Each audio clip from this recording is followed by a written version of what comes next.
7h53, l'humeur du jour, c'est avec Thibaut. Et Thibaut, aujourd'hui, tu vas nous parler de la journée internationale pour l'élimination de la violence à l'égard des femmes. Ouais, bon, tu te doutes que je vais pas parler de la marche en elle-même, mais plutôt de la raison de la marche et discuter aussi de la place de la femme dans notre société. Parce qu'elle est vachement belle, hein, notre société, pour les femmes. Non, mais c'est vrai, parfois, je pense que nous, hommes, mâles alpha reproducteurs, on se rend pas compte du bonheur quotidien qu'on apporte à la gente féminine. Non, mais quand même, t'as presque un tiers des femmes européennes qui ont subi des violences physiques de la part d'un partenaire ou d'un non-partenaire depuis l'âge de 15 ans, selon l'Agence des droits fondamentaux de l'Union européenne. Toujours selon la même enquête, il y aurait 76 millions de femmes qui auraient subi une force de violence psychologique ou des comportements abusifs de la part d'un partenaire. Chez nos voisins français, par exemple, en moyenne, sur une année, il y a 225 000 femmes âgées de 18 à 75 ans qui sont victimes de violences physiques et ou sexuelles commises par leur ancien ou actuel partenaire intime. On peut aussi rentrer dans les statistiques belges, car nous aussi on est bien sympa avec le sexe féminin. En Wallonie, il y a eu en 2014 21 plaintes par jour pour violences physiques dans le couple.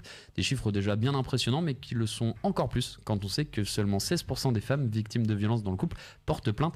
Et je pense que le pire dans tout ça, c'est que selon l'ONU, le lieu le plus dangereux, c'est chez soi, tout simplement. C'est dans votre maison. Plus de la moitié des femmes ont été tuées chez elles en 2017. Bon, c'est logique quand tu sais que plus de 90% des agresseurs sont connus de la victime. Et je pense que le pire des sentiments, c'est de ne pas avoir envie de rentrer chez soi. C'est pas le même sentiment que de pas avoir envie d'aller au taf. T'as des gens qui aiment pas aller travailler, mais ils se forcent car ça permet de se nourrir.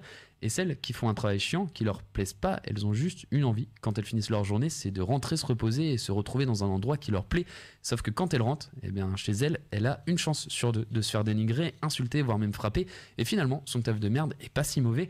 Et puis il y a pas que les violences physiques et morales qui ont lieu. On a aussi les violences sexuelles. En Wallonie, en 2016, 3 plaintes pour viol ont été déposées quotidiennement. À Bruxelles, on a comptabilisé plus de 500 sur l'année, soit plus de une par jour. Pareil, des chiffres qui sont déjà trop importants, mais pourtant, il faut savoir que seulement une femme sur 6 dépose plainte. Alors si jamais vous êtes un homme et que vous vous dites que j'en fais trop, je peux potentiellement assez peu comprendre, mais si vous voulez être un homme, un vrai, un dur de chez dur, pas de souci, c'est parti pour... Les tutos, ce sont les tutos de Thibaut. On va trop s'amuser. Salut les loups, aujourd'hui on va voir la recette pour préparer une bonne soupe miso. Et tout de suite on voit les ingrédients. Pour une bonne soupe miso, il vous faudra 40 g de miss, t'as pas un 0,6, une feuille de l'égalité du sexe, on verra quand faudra porter des choses lourdes, un demi, les éponges, c'est tellement plus joli dans les mains d'une femme, 16 g de... on doit encore avoir ses règles celle-là, 2,5 centilitres de crème de... toujours agréable d'avoir un bon petit plat de sa femme en rentrant du boulot, un généreux, c'est pas joli de la bouche d'une fille, so, et une pensée de... elle est mignonne elle, avec 2-3 kilos en moins, j'en ferai bien mon 4 heures. Et tout de suite, on voit la préparation. Alors pour la préparation, rien de plus simple, versez 1 litre d'eau dans une casserole portée à ébullition.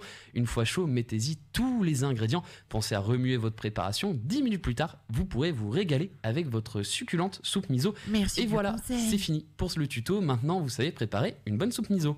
Les tutos, c'était les tutos de Thibaut.